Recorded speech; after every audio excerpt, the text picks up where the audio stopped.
went and saw my surgeon. He said to me, listen, I did everything I could to get you in that start gate of your Olympics in Sochi, but I want to let you know the risks now you're taking. Right. So if I break my leg now, they will have to take my leg away. And he's like, you're sacrificing the rest of your life in the mountains. Chemmy Alcott, widely regarded as one of Britain's greatest ever skiers, appearing at 4 Olympic Games, being the only British female skier ever to win a World Cup run. Chemmy ranked as high as 8 in the world and became British national overall champion, an impressive 7 times. But at the end of the day, it was up to me in that start gate, and I got into a very dangerous platform where I performed and chose to perform 80%. I couldn't ski at 100%. I couldn't be my best continuously for over 8 years. I was so scared that if I gave my all and still didn't win, I'd have to admit to myself and all these people who'd invested in me, not just my family, but all this staff, these coaches, these incredibly talented people, that I just wasn't good enough. When were you first aware of wanting to be that? When you're sacrificing. Welcome to another episode of Screw It, Just Do It with me, Alex, and my very special guest today, Chemmy Alcott.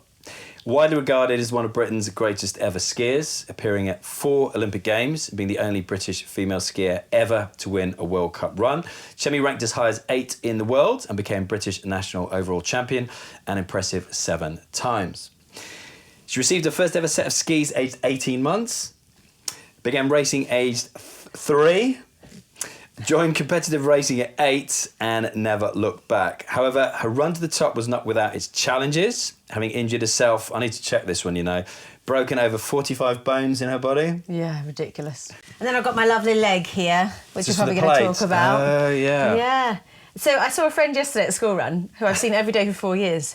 And he said to me, what's wrong with your leg? Yeah. I was like, I've had that for 10 years. It's been coming out my body for 10 years. It'll never heal. So, and when I get swelling in the ski boot, this is it looking good, but it looks like a golf ball. Yeah. Like it swells a lot. Okay. So I'm like, right, Nick Felder. Now, I'm sure that I'm sure he's a great guy. I don't really know him, but he was the first, famous golfer that I ever knew. So I was like, Nick. I'm going to call it Nick.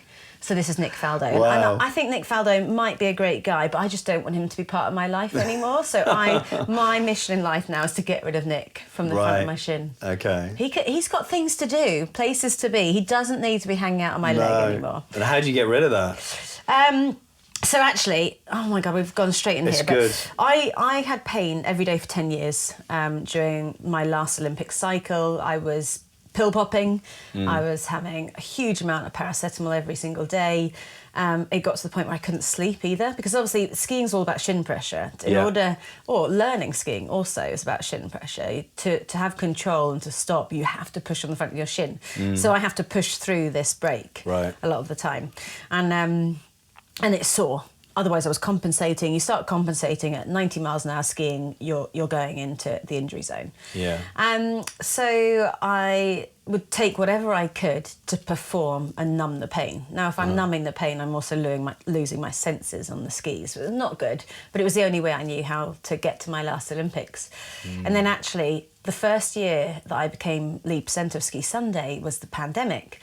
And they said to me, we're going to film, we're going to shoot this somehow, we're going to get you out to Switzerland, we're going to do this aspirational programme for people who are stuck in the UK. But you've got 7 weeks on your own, solo bubbling. So I couldn't even see my other presenter indoors. I couldn't see my kids. I remember that, yes. So it was amazing, because it was my dream to work on this show. But I was going in on the first year with this very strange situation. I was like, right, okay, what can I do? I'm a mum. I never have time to myself. I've got 7 weeks alone. And your kids really young. Yeah, they were really young, 3 and 1. So I was like, I'm going to get rid of my leg pain. I'm going to address this pain. So I started taking CBD. I found this company that hasn't got any THC in its products, because I've got that athlete mentality, I still might be drug tested, which is absolute nonsense, but I'm passionate about what I put into my body. And I was like, right, I'm going to find something. I'm going to do a yoga program for pain. And really annoyingly, but amazingly, it took me 2 weeks, and I woke up without pain for the first time in 10 years. Seriously? And it was game changing for me. I got used to living in pain. Yeah. And I think people in pain do, when body's gone through trauma, you're like, okay, this is just going to be part of it. And I just dulled my senses for so long. And then I found that taking CBD overnight, I had this like natural anti-inflammatory effect. Yeah. And I woke up and my swelling was So gone. from 2 weeks taking It took CBD. 2 weeks. And doing You this put like, it all yoga down to program. that and a yoga program as well. And now it's been, Whoa. 4 years of everyday, habits, morning and evening, taking CBD, and I don't feel pain. I mean, it does sometimes swell. Interesting. Yeah. But yeah, it was amazing and kind of frustrating. But obviously, as an athlete, CBD, there is a grey area there. I would never have done anything illegal. Yeah. But I just want people to know the message that there are avenues out there, and that's why I'm ice bathing at the moment as well. I was going to ask you about Because it's that. so good for my body. Yeah. The shock of submerging yourself in a cold ice bath, and the endorphins you get after, the mental state of having to stay still when every part of your sense is going, this is crazy, this is ridiculous, this is cold, what are we doing this You're for? resisting, yeah. And then you finally melt into it actually. But yeah, so there's certain management of pain that I've learnt now, that I think if I'd done this 10 years ago, how good could I have been? But at least I found it. Some people never find pain-free living.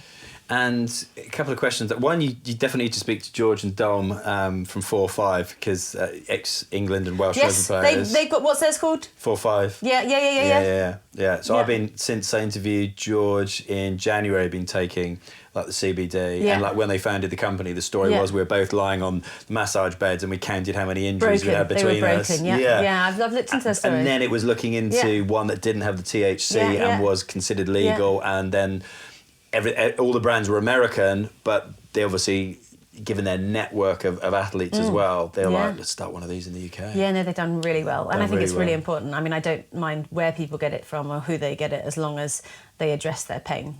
People who are living in pain think that is their future, but it doesn't have to be. And interesting to know then, because I've only discovered cold water therapy since lockdown by going down to the beach to, sandbanks, as we were talking earlier. Total freedom, literally the only idiots on the beach. And I was doing it. Everyone had a different reason to do it. Some people for their mental health. For me, it was I was training for my first marathon, and it was just pain relief, like you say. But as an athlete, then, had you used ice baths for years, or do you only just discover them relatively recently yourself? I think so. My Given that you're in the ice and the snow. Yeah. I know you're like, I'm cold enough as it is. Exactly. No, I remember every Olympic cycle, Team GB have the Mac Daddy of accommodation in the Olympic Village. It's something that you're not used to for the 4 years in between. And that's when I first got into ice therapy, because they had it there for the bobsleigh guys. Because they will all come from an athletic sprinting background where ice therapy is huge. So got into it then. And then when I was ranked 8th in the world, unfortunately there wasn't enough funding at the time, so I joined the Canadian ski team. So for the last 8 years of my life, I skied with the Canadians and then the Norwegians. I didn't know that, right. So I paid into their programmes. I raced for Britain, but it meant I had teammates and I had more support than if I had a private programme. And the Canadians were really into ice therapy, so we used to do it a lot. And I think it's kind of crazy because my body likes the extremes. I love, if I've got period pain, I love the heat. But if I've got body, muscle pain, I just think the cold therapy is amazing. Game Ready was a big part of my life. You've probably seen that. It's the ice compression thing. It's an amazing part of very expensive kit that has compression and ice. And I reacted very well to it. So... But I don't like the cold in England. This is so weird, because all the locals are like, oh God, you're saying this is cold. I'm like, yes, but when I'm in the mountains, I'm prepared for it. So, Surprised you haven't got a barrel sauna out on the deck there. Oh, that would look nice. For the heat as well. Not just to look nice, I mean for the heat. No, I think infrared sauna would be the way to go. I really think that's an incredible... They are sometimes very cool. in town I do the cryotherapy. And I think that having the infrared and then the cryo and then the... Although the thing with cryotherapy that really upsets me and puts me off is... So you do this, cryotherapy is very cold ice chamber. It's unbelievable, It's like 2 minutes at minus 180, very dry cold. So what you do to prepare your body is you go for an infrared sauna for 30 minutes. Then you go on a vibration platform. Okay. But you have to be naked. Okay. Everything's jiggling around. Oh my God, and the one I went to has a mirror on the back of the door. And I had to face the back because there was an infrared thing. So I'm facing this mirror, and then it defeated the object of it because I'm trying to tense my body so I look better when everything is wobbling. And I was like, guys, just a little bit of feedback. Never put a mirror in front of a vibro platform when you have to be naked. Yeah. I mean, I'm body That's confident, great but feedback. that was terrible. That is hilarious. I love how he just dived straight in. And the reason I've started with that is because this is something that I'm passionate about as well. Because for 8 years of my ski racing career, I skied within myself. So I was an incredibly talented youngster. So I found this dangerous platform to perform at 80%. And I kept 20% of my best in my back pocket to self-validate why I wasn't winning. So when I got to the bottom of a run, instead of taking ownership of it, I was like, okay, it was good. It was good enough to be the best in Britain. On the world stage, it was okay. I was top 20 in the world, but I couldn't give my best. I had this fear of failure and fear of letting all these people down. So I chose to underperform for 8 years. And then I put myself in the start gate one day. A little background to this, just for people who don't know ski racing. It was Solden World Cup. Men and women race the same track. It's a gnarly, gnarly race. It's up in the glacier, there's no oxygen. It's like always very, very challenging first race of the season. And you only get a second run in alpine skiing if you're top 30. And I was 31st. So we came down, I just had the most amazing pre-season training. I hadn't been beaten. I basically had choked that first run, big time. Let everyone down, the whole team. We got in the car, we started driving down the mountain. And I felt like there were 4 grown men in the car who I'd let down. Like this young girl full of potential had chosen not to be her best. And it really hit me. And then the phone rang. Someone had been disqualified and I was back in this race. No way. U-turn up the mountain. I inspected the course from the gondola going above it. It's like the least professional thing. Like I coach minis who are 10 years old who would never do that. And I was at World Cup and that's what I did. So I got in that start gate and finally, in the weirdest way, because my preparation for this to perform well had been thrown out the window, I was free. And I skied without expectation, limitation and pressure. And I was like, right, let's just go. Nothing good can happen from this.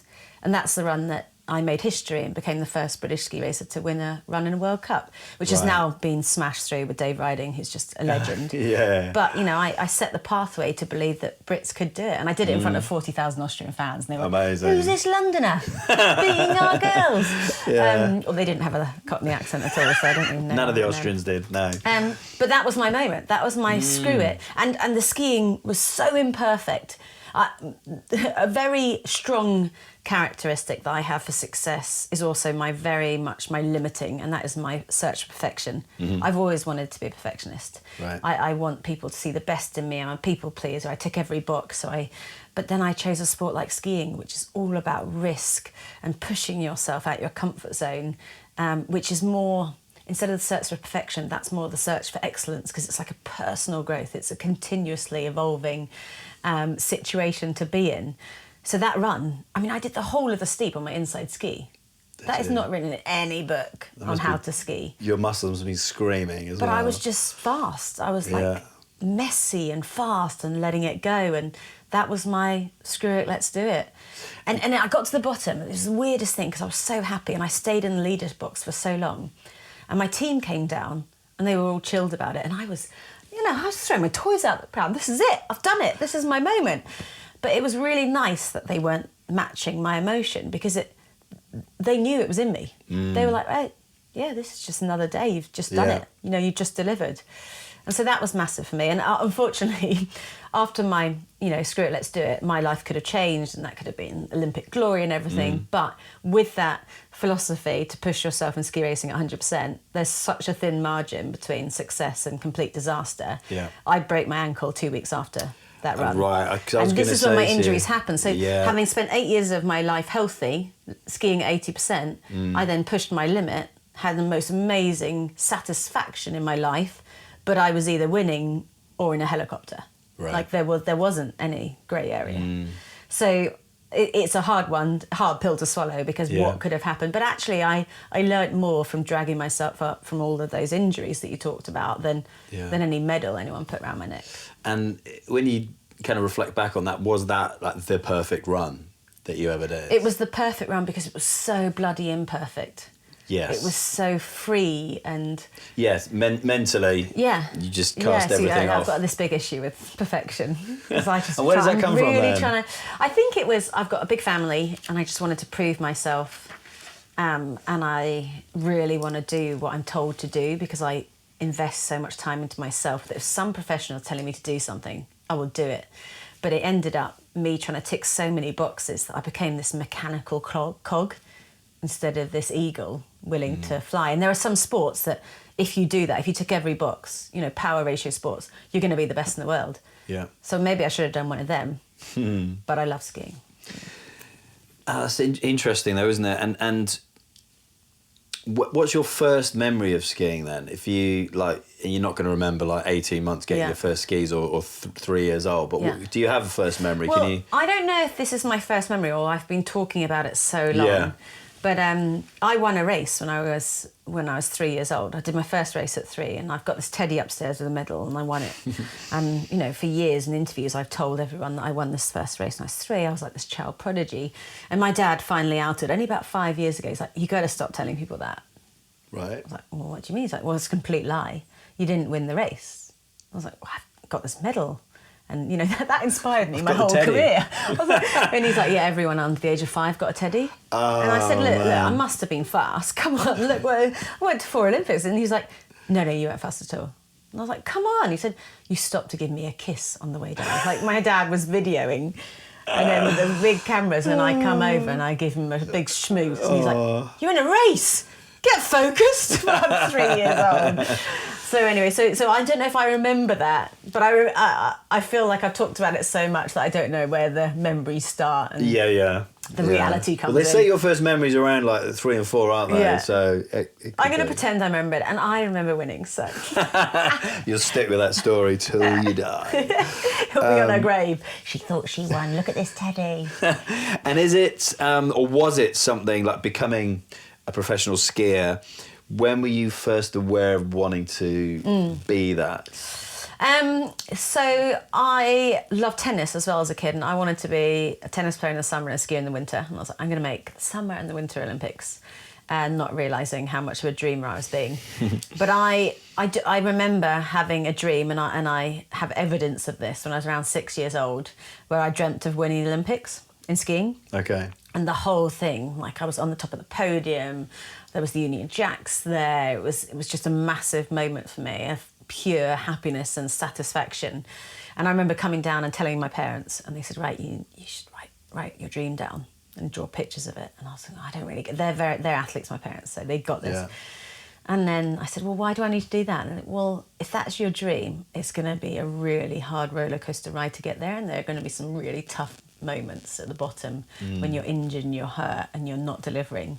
But if you remember the purity that you had at this, obviously they didn't say it in this manner. How eloquent. I was very intellectual when I said that. Then, you know, I kept revisiting that when I faced hurdles and went, okay, the dream started from a passion and, you know, a love of the mountains. That's where it started, and that is what kept me going. That's interesting. And I remember like we were talking about Jay Morton before, and he was saying to me, "I just love being in the mountains." Yeah. And like when I just came back, I was just, again, you know, you're obviously there very often, but for most people to do it like once, twice, 3 times a year, maybe you get there and you're just like, I feel like I'm at home. But I think that's why I can keep like jumping ahead. The reason I retired was because I wanted to keep going after Sochi, and I had a crash in the World Cup after Sochi, and I went and saw my surgeon. He said to me, "Listen, I did everything I could to get you in that start gate of your Olympics in Sochi, but I want to let you know the risk now you're taking. So my bone here will never heal. Right. So if I break my leg now, they will have to take my leg away. I do not have any. So that's got bone. metal plate. It's got metal plate. I've got a 15-inch metal nail down the bone marrow of this right leg. So that's how I weight bear, through that metal. Yeah. If I break that now, then that leg's gone. And he's like, you're sacrificing the rest of your life in the mountains, the rest of the passion that you have, not just for racing, but for the mountain life. And it was really good to have someone, no, it sounds bad, sinister, take your dream away. Because I was so focused, and I would have kept going because I love it, and I loved being an athlete, that actually someone's saying that I was jeopardising my health and my life. Yeah. You know, I want to be 80 and ripping around on the slopes. Like, I love it.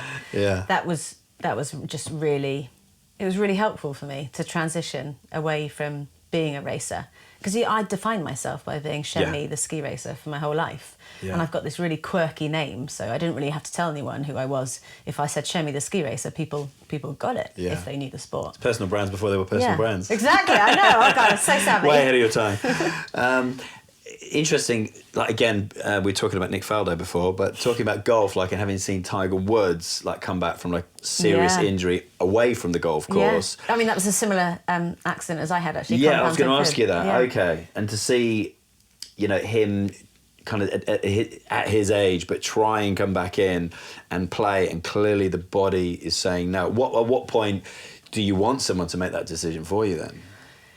When you're sacrificing your health, I think. If, you know, going to the Sochi Olympics, I skied for 4 minutes before I got in the start gate at the Olympic Games. That is nothing, because I'd broken my leg 3 times in the preceding 4 years. I had hardly any race experience. I came 19th, I was 1.8 off the lead, and I was buzzing. I was like, I've got this. Even though I'm compensating and I can't push against my right leg. And I would have kept going, but and it's not always about being competitive, and this is very hard for me to say because I spent my life trying to win. And maybe not winning, you know, not fulfilling my potential. But actually, that last Olympics I went to, I'm probably more proud of that 19th than any of the better results I achieved, because I knew I couldn't win. Right. I was skiing with this massive impediment, but I was still having the confidence to go out there and give it a go and charge and go. That's inspirational to me, is going, right, it's not about the victory. It's about the journey, you know. I know that that's cliche, but it is. It's about putting yourself out there, even though you might fail. And my motto is I never lose. Either I win or I learn. Yeah, and I learned a hell of a lot. Yeah. After that decision I made for my screw it moment in Solden, I learned so much more. And what part of your career was that when you say that, like those 8 years you were going at 80%, what part of your career was that? Remind me. So that was when I became a senior athlete. Okay, so at the beginning? At the beginning for those 8 years. Okay. And female athletes can succeed in that area. In fact, most of them are in that age. Right. And the first year I went on to international phys, I was ranked second in the world in my age. You know, I had this huge trajectory of going to win World Cups. And then I didn't deliver. I wasn't the postman I wanted to be. You weren't the postman that you wanted to be. Wow. And are you competitive? Are you one of these people now that you were super competitive then? Do you carry that into every other area of your life? Talking about racing this Friday. Am I competitive? Yes, everyone will say yes, but I think it's more I'm willing to try my hardest, and a lot of people aren't. Like, I will put everything on the line to be good at that.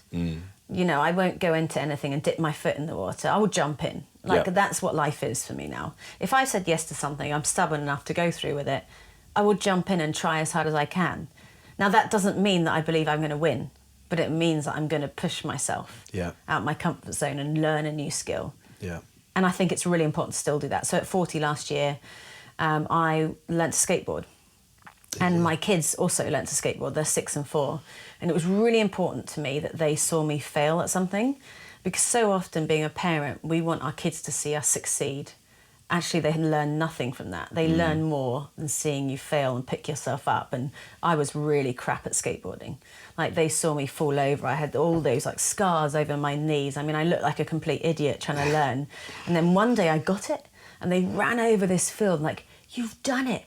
You kept going, and look, you've done it." And it was so good for them, because when I try and get them to wake surf or ski or snowboard and they're falling over, now they're going, "Oh yeah, Mummy fell over." That's an amazing life lesson for them to actually witness. We rarely do that. We're like, we want to show our kids that we're successful and happy. 100%, and you know, I'm warts and all. Like, I'll cry in front of my boys when they've turned on the kind of force that I can't handle. I'm not afraid to show them that they've affected me in that kind of way, and I think it takes a lot of confidence to do that, but it's massive for young people, because young people now are so scared of failing. I've also done some terrible parenting with them, if I'm honest. So that's good to hear. Because I want them to learn to ski by falling over, to push themselves. I bribe them, and I give them a sweet when they fall. And if they lose 2 skis when they fall, they get 2 sweets. Now, this just means that they've got massive amount of confidence and low skill, and they are nightmares on the slope, and they're trying to lose 2 skis the whole time. But I think it's so important for young people to go, you're going to fail in life. these schools that don't celebrate success, and Yes. it's so dangerous because Yeah. if you're a young kid and you're not learning how to make mistakes and take risks and to pull yourself up, then what happens when you go for your driving test and Yeah. you fail and they're like, oh no, I don't fail. Yeah. No, well, I don't get it. But it's magnified, isn't it? Because of social media, smartphones, Yeah. and you see the lens of the perfect life. And you don't see people failing. And I've fallen into that a lot. Like, it's really have you? important for me, and I really have to try and say, okay, my kids aren't smiling all the time.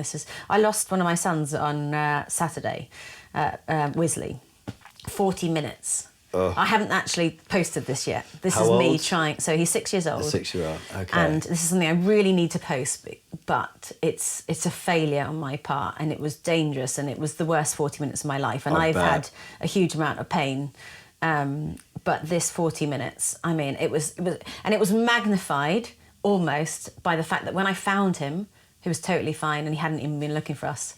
Because I had Unaware. taught my sons to be... I mean, he wasn't just unaware. He was actually in a fountain at Wisley where he'd seen some wish money and he was putting it in his pockets.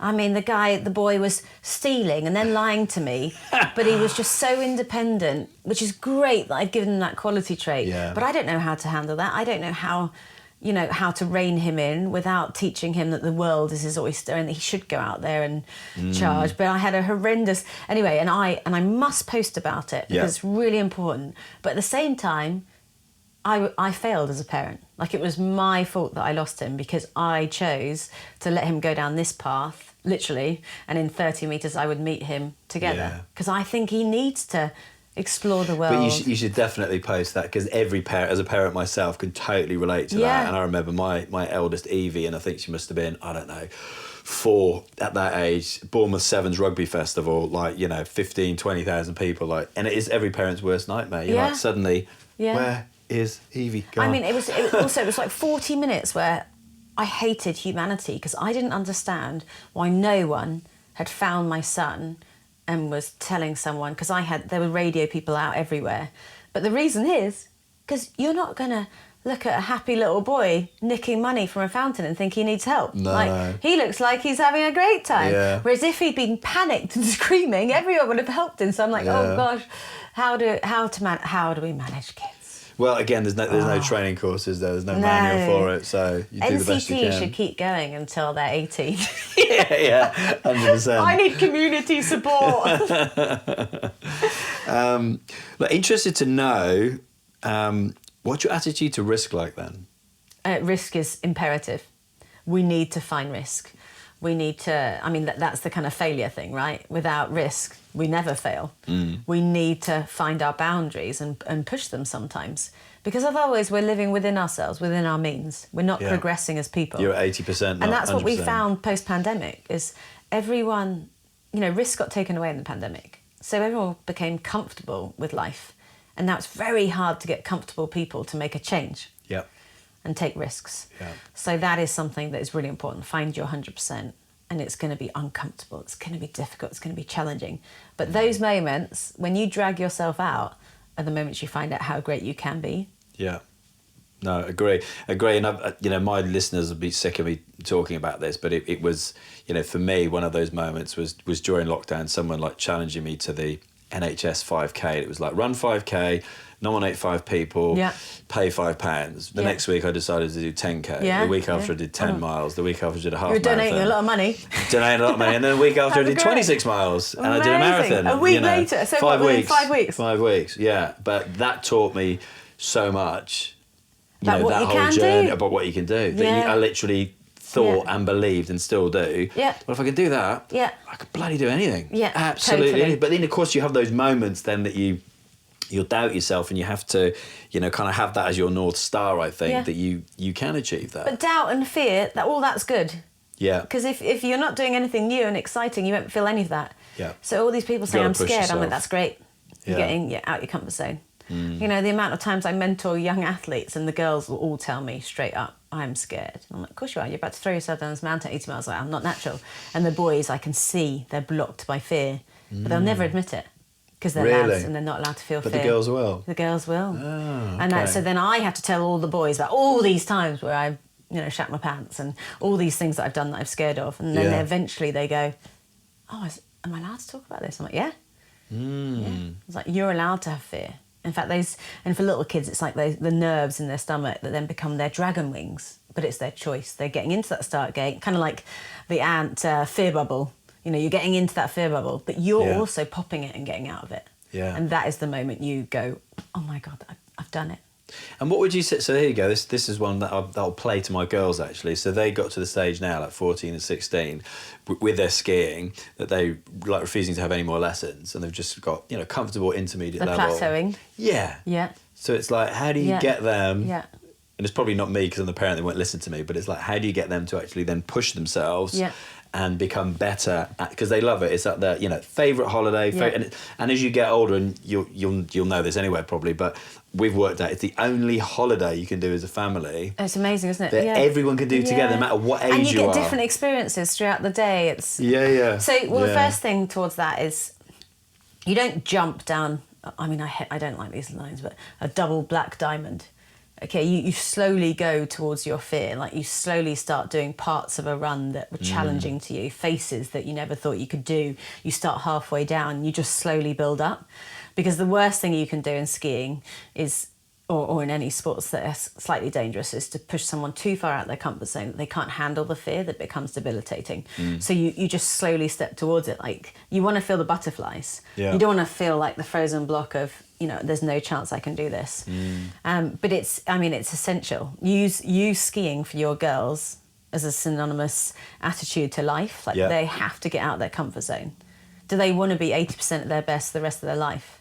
Yeah, good point. If someone says yes to that, then send them to me. Boot camp time. Let's do that. And talk to me then a little bit about like the coaching and what you do, and that's you as an entrepreneur, and this is you and your husband's business. Yeah.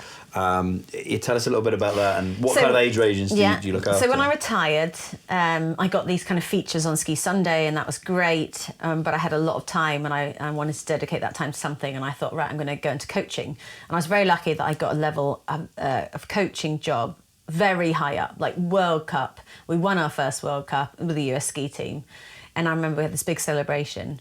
And I had literally shown this athlete the direction of a jump and given them the protein. I had not helped mould an incredible performance at all. I felt empty. And yet this is everything that I tried to achieve as an athlete. I'd become a coach and achieved it as part of something a lot bigger than me. I was a tiny part of that. But at the same time, I was like, this isn't what I want to do. I don't want to work with elite performers.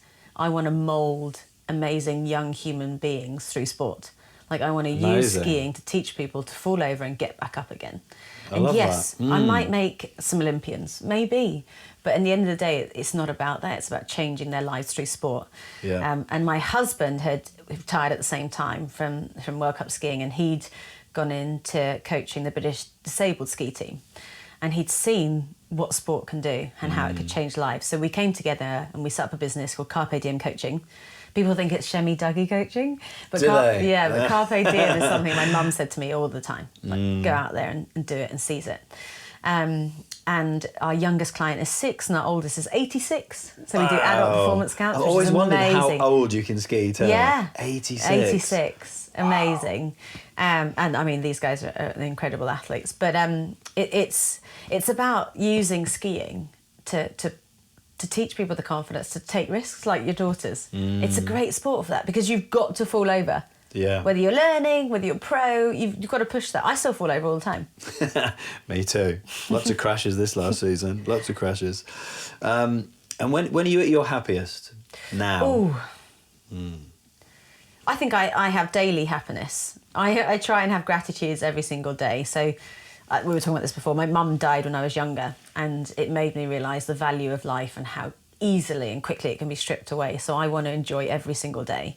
So I try, when I go to bed at night, and think about 3 things I did well today, 3 opportunities for tomorrow, and 1 thing that made me giggle. And genuinely, if that hasn't happened, I will go downstairs and try and make it happen. Really? Yeah. And I do that, but not the giggle one. There's certain things that make me laugh. Like I can YouTube videos of animals doing stuff. Yeah, every time. Things like that. But I think it's really important to still giggle. and to still have fun every day. And it's different, it's relative. You know, today I went to the gym and I started deadlifting again. I mean, that's so weird that I did that for my whole life, but my back's not been great since I rafted the Amazon. I'll just drop that in there. Like that. Drop that into the combo. And today I could do it again, and it made me really happy. I was like, oh my God, I'm going to be able to, like, I love this lift and I can do it again. I need to get Jay Morton and you together, and you go, yeah, well, when I was at the Antarctic, Yeah. when I was in the Amazon, when I was up at Everest. I don't know I'm that hardcore. No, that was a midlife crisis. I turned 40, and not only did I learn to skateboard, and I was like, I want to do something, and I don't want any snow to be involved or any ice. Right. And so I found this raft race in the Amazon, and you make your own raft. I mean, it sounds like it was a bucket list moment, but it was a disaster. And I'm not afraid to say that. Okay. You know, I sacrificed 10 days away from my kids with my husband, who had to come in because we were doing a girls' raft, and then 2 of the girls pulled out. So he had to come, my cousin and our really good friend, and we had to build this raft, and we were put on this island with some blunt machete. It was a disaster. We were useless. We were useless. You wouldn't have survived. And we didn't see anyone. Like, it wasn't a race because we were so slow. Oh, Jesus. So we didn't see anyone. But anyway, I mean, I'm sure in time I'll find a reason why I did that other than just to hurt my back. Yeah. We did see pink dolphins, and no other racer Pink dolphins. saw pink dolphins because they'd all finished the race every day by 5 p.m. sunset, but we were still going. Hey, you might see dolphins Friday. Oh, amazing. Yeah. Surely they'll hear Toby's the captured whirring some. of the motor under He's the water. been able to like film them as he's gliding I'm not across going to be there. focused on that. No, Don't let me have any Don't more distract. distractions. No, I've got no. training to do. Talked about the injuries. How much of a role has luck played? Do you think? Do you think you were unlucky, or you always just think think you you're pushed unlucky. yourself so hard Is that it luck? you're on the my line? injuries, I'm really proud of my injuries. Like every Yeah, I read scar I that. have, Yeah. I pushed myself. I earned these scars. Yeah, My I like scarless, that. underperforming body for 8 years was useless. And now my body that has come through all the nets, all the breaks, all the helicopter rides, that's a good body. And what do you think? I hate it when I do shoots and they try and cover it up. Really? So I'll They do a photo shoot and they'll want me to be perfect. And they're like, can we, Do anything with that? Yeah. And I'm like, no, you can't. No, you can't. Good. Don't take my warts, my yeah. war wounds. Yeah, no, I love that. And what stage you broke your neck, which you showed us at 11, 12. At that age, and I've got a daughter who's like just turned 13. What age do you approach fear? What were you like with getting back on the slopes? I mean, listen, my neck injury is the weirdest thing ever because I became really popular when I came back with my broken neck. So once I finally got out of hospital in France, because I was allowed to have one person stay inside with me at break time, which apparently is what everyone wants to do. People used to bring in cakes to bribe me to choose them. Really? I became so popular. I went to this school with a school uniform, but I used to have to wear this orange and yellow jumper so people stayed away with my big... So listen, I remember that as becoming, relatable and popular. Yeah. Whereas before that, I was this crazy driven freak from London who wanted to be a skier. I mean, at 10 years old, I went to New Zealand on my own to ski race without a mobile phone at 8 p.m. on Tuesday with my one telephone card. I would walk down to the phone box and call my parents. Like, that's how obsessed I was. And then I cried on the way home. So actually, my neck break was a way for me to become normal to my peers and popular. Which is what every kid's trying to crave to do. Yeah, you want to be normal. Yeah, you don't want to stick out. And you want people to bring you cakes Yeah. every day. I mean, I did. Obviously, health and nutrition when I was 11 was a little bit lower down the pecking order. Yeah. And what about But kids? all I remember seriously from that is that someone was taking away my time that I could be skiing. Okay, so you were still So it was just like thinking the about grass getting back isn't there. greener. Yeah, Like, I'm not allowed to ski. And you always want to do what you're not allowed to do. of course. Yeah. Yeah. So what did I want to do? As soon as I was ready, I wanted to ski You were still again. back on it. Okay, Yeah. so there was no doubt in your mind. No, you straight. it was so. Attacked Do you know it. what? Actually, having my first big injury being my neck break meant that everything after paled in comparison and became easier to handle. My worst one was my 2010 crash because I was in my prime and it was a really bad injury and it took a long time to recover. But still, it's not a neck break that I had. No. So everything, I can handle everything. You throw a curveball at you that young in your life and take away your biggest passion for life, then you are going to become so obsessed and focused after that no break, nothing's going to get in Probably the way. helped you then in hindsight. Maybe, yeah. I'm not sure I'd recommend it. As a choice. Yeah. And what about somebody, you know, to get to where you got, you know, like eight in the world, for example, what is the difference then? And I suppose this goes for any sport, but to get to a Lindsey Vonn, Michaela Schifrin, to get to that 0.0001%, having coached people and seen, experienced it yourself, what do you think? What qualities? I mean, it makes me sound like I have a massive ego if I say a bit of luck. But there is a bit of luck. You know, a sport like skiing is about riding the confidence. And like a Lindsey Vonn, I mean, massively inspirational friend of mine, she came back from huge injuries, but always believed that she would win. Right. Whatever she'd been through, year away from the sport, she got in that start gate, she's like, I'm going to win today. Just huge amount of self-confidence, self-belief. And, you know, it's not the technique. Some of the girls who are the best in the world haven't got the best technique, but they've got this freedom to go, this self-belief to charge. Yeah. That's interesting because I saying to my girls, that, and again, one's a horse rider and one's a dancer and one's just auditioned to get into the dance academy, which she got. So they are putting themselves out there. They are pushing out there, and they gave they put out an email going, we'll let you all know in the next week if you're successful. We got like a text message within an hour going, we'd like to make your daughter an offer. But I thought, wish you hadn't done that, because it's like you don't have to get any GCSEs to get in. We'll take her anyway. That's not much of an incentive, is it? No, shouldn't have. You should have manipulated the process. So my parents gave me an ultimatum. They said that if I got 4 A's at A-level, I could become a ski bum for the rest of my life. Oh, really? And I got 3 A's and a B, and life was over. I remember opening that bloody letter, and it was all over. And then I had my B remarked. And it became an A. And would they have done it anyway? Yes, they would. Well, of course they would have. But for me, it justifies, you know, choosing skiing. I always knew that I had the backup of education. It's so important.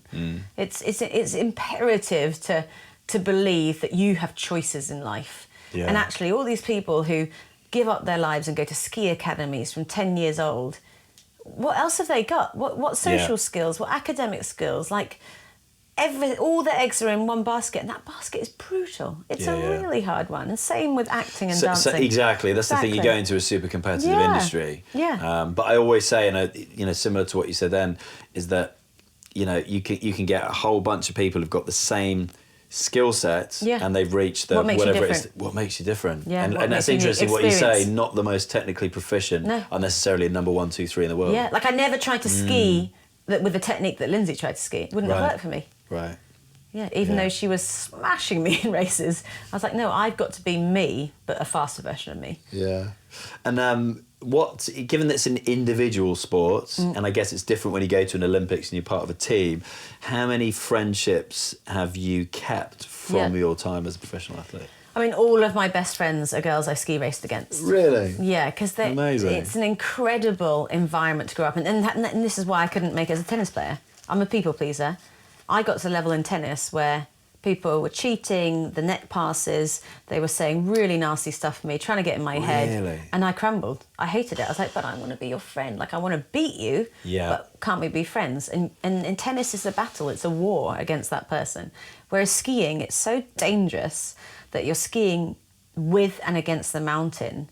You can only control your performance. So if I came down and had a great run and ended up 10th and my friends all won, you celebrate them, you pat them on the back because they have gone harder than you today. They found their risk, management much higher than you. Yeah. And so I think you create this amazing friendship. But plus, you're travelling around the world all together. I was the only Brit, so I had to make friends, and it was quite good. I quite liked that I was the only Brit because instead of just staying with the US ski team, I would talk to everyone. I made amazing friendships. You don't just go and speak to the English-speaking ones. But also, they get you. These are girls, athletes going on the same journey as you. Everyone's getting hurt. Everyone's tearing ACLs. Everyone's coming back from it.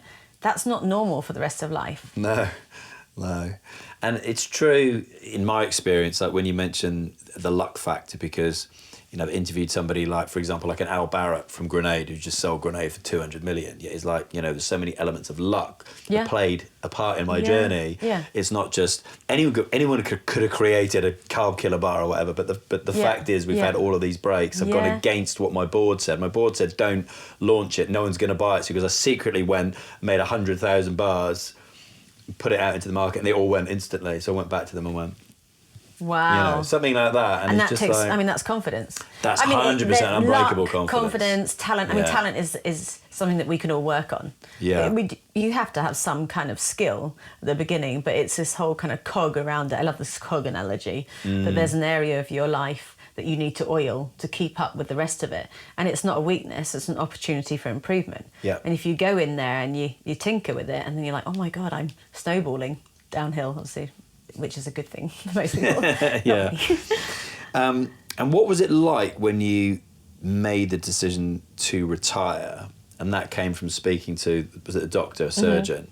What was that process like for you? Just that recently interviewed Alex Good, Saracens England rugby player, and it's a really interesting point in his life. He's 34 and he said he's absolutely scared shitless about life after rugby. Yeah. And I was like, what do all you other players talk about? And he's like, nobody talks about it. And I was like, at Saracens, who are like probably the most, from the outside looking, the most professionally set up club in rugby, you'd think the support systems that are in place. Yeah. But it's funny, isn't it? Because I think at that level, they think that it's going to affect the athlete's focus if they think about life after. That's a really But actually good point. What it does is it frees them to be their best right now, because they know there's an avenue and a choice after. Yes. But it is really scary. I mean, I was really lucky to have been very vocal about like moulding my future. But you lose who you are. You do. You have to redefine yourself very quickly. How did you do that then? First of all, I set physical goals. Was the first thing. I was like, right, I'm going to do this quadrathlon in Scotland. I'm going to do Ride London. I'm going to, do all this stuff to make sure I have daily physical goals, because already I knew mentally that would make me healthier. And then I just said yes to everything, and went, okay, actually I like this. Oh, I don't like this. You see so many female athletes rush into motherhood because straight away they can have another hat, a massive hat, where completely you're responsible for someone else, and you lose that, definition of being an athlete, because you don't need it at all anymore. But I didn't want to do that, because all I'd ever known was ski racing, and I wanted to explore who I was away from it. And straight away I was like, right, well, I love the mountains. My retirement hasn't come because I've lost the passion for it. Yeah. So then I'm looking at roles in that with coaching and with TV, because I like talking. I might notice that. So I was like, right, okay, where can I go with this? But I was lucky. I was very lucky. Right place, right time, right gender, should I say? To move into that world. Yeah. And how much of that journey did your team had a say in it when you retired? Your inner circle, like your husband, your closest friends. Were there people going, are you confident about that decision? Have you doubted that decision? No, but I'm so stubborn. I mean, if they'd said that, it would have just propelled me to jump in. But the family thing's quite interesting, because I had a lot of injuries. They did try and have an intervention where they asked me to stop before Sochi. Okay. Because they were like, look, and it's very selfish existence. Every time I got hurt, I moved in with one of my brothers. My family had to help nurse me back to health. They don't get any accolades for that. No. I'm the one who gets to wear that Olympic start bib, and I'm the one who's there. But there's so much gratitude for all those people who put their life. So when they come together and say, we think you've had enough. I mean, you underestimate the passion that athlete has. And again, that becomes another charging point. No, I said I would do this. I'm going to do it. And when you try to redefine yourself, and you obviously have loads of opportunities come your way, and you say yes to everything, at what point then do you start choosing when to say no to? I haven't learned too yet. many. You haven't, No. It took me a long time. Yeah. And then you kind of reframe it, I think, because it's... Yeah. You spread yourself too thin. And also now being a mother, there's the guilt. am I around enough? You know, I'm away on ski Sunday, and then it comes to spring, and I'm trying to be too present, and I'm running club at school, which I know nothing about, but I'm like, okay, look, I'm here, everyone, I'm here. And I'm like, am I doing this for me, or am I doing this for their external perception that I'm a present parent? I don't know. Okay. And marathons. I've said no to running marathons. Have you? Well, my ankles fused together now. So what I found doing the quadrathlon, we had to do 7 Monroes, was when I ran downhill. I was crap at downhill. I could do uphill, but downhill I don't have enough flexion to absorb the terrain.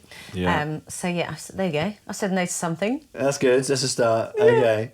And just to finish up then, a couple of questions would be, tell me a little bit more about the Excel scheme to develop girls' confidence through sport, because I know, like with my two, I'm really pleased they've carried it through, because from what I've heard, it's that kind of age that a lot of girls just ditch all sport, and there's all the distractions. Well, I got passionate about this actually after London 2012, and I was working in schools around the countries, and I realised that a lot of the young girls were saying, there's no point me going to my PE lessons.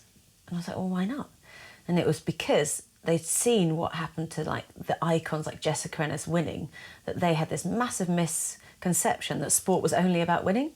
And we only celebrated winners, because at London we were so successful that we didn't have time to talk about the stories. Like when working in telly for the Olympics last year, Michaela Schifrin was supposed to go there and win everything, and she didn't. She failed and failed and failed, but was very humble and open and honest about everything she was experiencing. So we created these incredible human, real life stories around it. Whereas London, we were so successful, didn't have enough time to talk about athletes who were maybe supposed to win who didn't, and interview them, because we were just celebrating gold medals everywhere. Yeah. So these female pupils went, there's no point in doing sport. So I was like, right, hang on a second. So I was basically explaining the value of sport in our lives and how important it was. And this is because my work with Right to Play. I've gone around the world to some horrendously challenged countries and seen how sport is changing lives, and how they use sport to teach kids like imperative life lessons, life and death. And yet in our country we have the facility to have school sport, but we don't use it enough. We don't reflect after a PE lesson or a netball game on why we've lost, how we can work together as a team, how the outcome could have been different if we'd done X, Y and Z, and talk about like the resilience they're building and everything. So that was something that we created, this Excel scheme with United Learning, and it's actually self-sufficient now. So we made leaders in communities, young girls who then talk about the message for the next generation and keep going with it. And that's something that I'm really proud of, that legacy. Yeah. Because I'm evident that sport isn't about winning, because I didn't win. Yeah. And what are you most excited about now with like different opportunities that you're working on? I'm excited about being in my 40s and still pushing myself physically and mentally to learn and develop. There's no cut-off point. Age should be absolutely irrelevant until your body completely breaks down. You have the opportunity to be better and have a different focus and create a change, like keep moulding. Like imagine you're in your own movie and you've had a few years of watching the same movie. Make it a new narrative. Go a new direction. And what advice would you give for somebody who, you've seen an example like a Dave Riding, for example, and the phenomenal success he's had. What would your advice be for somebody who's in the UK, they dream of being a professional skier, an Olympic champion? What would your advice be? Well, I think keep the passion. Remember why you got into the sport. It is a hard sport. There's a lot of sacrifices. You know, you can't do it in this country, so you have to spend a long time travelling. But it is the most incredible sport. I mean, I meet athletes all the time who never touch their sport once they've retired. My dream day is to go back and do the sport that I spent my life doing. That's what mountain sport does to you. Yeah. You always evolve. You always find new challenges. And it's the ultimate playground. And last question would be, well, two things. If people want to connect with you, what's the easiest way? Is it through your website, through your Instagram? I think my Instagram, Chemmy Ski. I don't be afraid to write to people. You know, if there's any questions, write to me. Or if it's not me, write to people. People think that they're inaccessible. Well, we have these avenues now to connect with people, left, right and centre, and do it. You know, if that person's got a little bit of magic that you want in your life, reach out. Love it. And the last question I always ask is, if you could recommend somebody for this podcast, Screw It, Just Do It, who do you think would be a good Screw It, Just Do It candidate? Wow, that's... You can get back to me on that one. Yeah. I reckon Millie Knight could be quite amazing. So just staying with snow sport theme. Yeah. She's a visually impaired ski racer, huge amount of success. But she's also, I think, just become a karate world champion in her first ever event. Wow. She just goes out there and never lets her disability have any effect on her goals and dreams. I mean, I could come back to you with a massive long list because I think I surround myself with people who abide by this life philosophy a lot. Yeah, no, I thought you were a perfect candidate. So, Chemmy Alcott, thank you very much. Thanks for watching this episode of Screw It, Just Do It. Let me know what you thought of it in the comments below this video. Has this episode helped move you closer to where you want to be? All that I ask is that if you enjoyed this episode and then it's moved you closer to getting to where you want to be, that you share this episode so that it helps one other person do just the same. Just ask yourself what small action will move you forward to get you from where you are, then screw it and just do it. Until next time.